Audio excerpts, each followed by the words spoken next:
Le cas de Meghan Markle a eu des parallèles avec la personnalité de la télévision Nick Bettman, connu sous le nom de Nasty Nick par le présentateur et diffuseur chevronné Jeremy Vine au milieu de son affaire de confidentialité en cours devant la cour d'appel.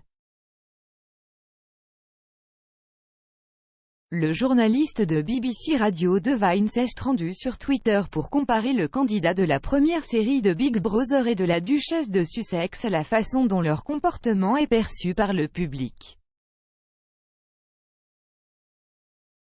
Ces commentaires interviennent alors que Associated Newspapers conteste la décision en faveur de la duchesse de Sussex devant la cour d'appel, qui a appris jeudi qu'une ancienne assistante de Meghan regrettait de ne pas avoir témoigné dans l'affaire de la Haughey. Meghan a gagné son procès contre Associated Newspapers, le groupe propriétaire du Mail on Sunday, pour des lettres à son père, Thomas Markle. L'éditeur conteste que la lettre a été écrite dans le respect de la vie privée, sans se rendre compte qu'elle pourrait être divulguée à la presse.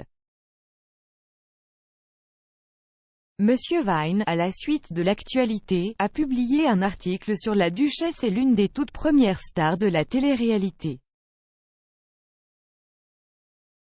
Monsieur Vine, qui compte plus de 770 000 abonnés, a déclaré sur Twitter, dans la première saison de Big Brother, Nasty Nick prétendait être un veuf qui avait passé 10 ans dans le SAS. Lors d'un parcours d'obstacles dans le jardin, il n'a pas pu sauter par-dessus un pneu de voiture. L'une des autres, Mélanie, a dit doucement, « Je me demande si ce qu'il nous a dit est vrai ?» Il a ajouté, « Je crains que pour beaucoup de gens la situation Croisillon-Meghan commence à ressembler à ça. »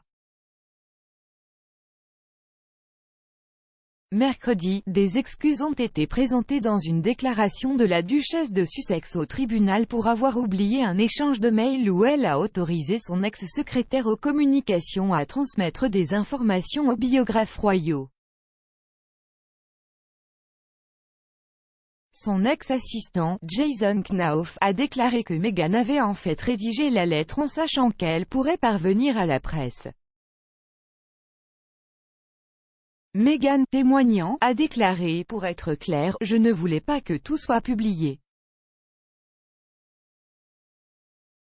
Elle a ajouté qu'elle voulait s'assurer que le risque qu'il soit manipulé ou modifié de manière trompeuse soit minimisé, s'il devait être exploité.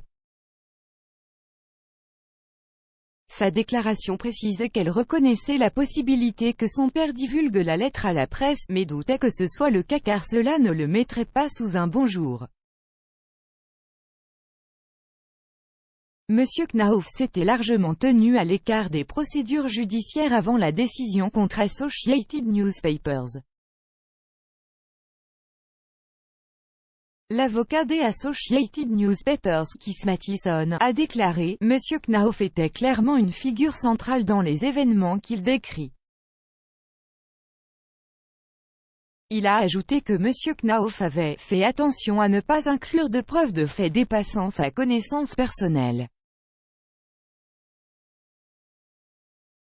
La décision est attendue plus tard. Nick Bettman, qui a obtenu son surnom de « Nasty Nick » après être apparu dans la toute première série de Big Brother, a été qualifié de duplicité et de manipulateur dans sa capacité à créer des drames parmi les autres concurrents de la série. Il était le seul candidat de la maison au cours de la vie de l'émission à ne jamais être nominé pour l'expulsion. Après plus d'un mois dans l'émission, un producteur a fait allusion à l'une des autres colocataires au sujet du comportement de Nick. Le concurrent a ensuite confronté Nasty Nick à propos des jeux d'esprit qu'il avait réussi à jouer avec ceux avec qui il vivait. Des représentants de la duchesse de Sussex ont été contactés.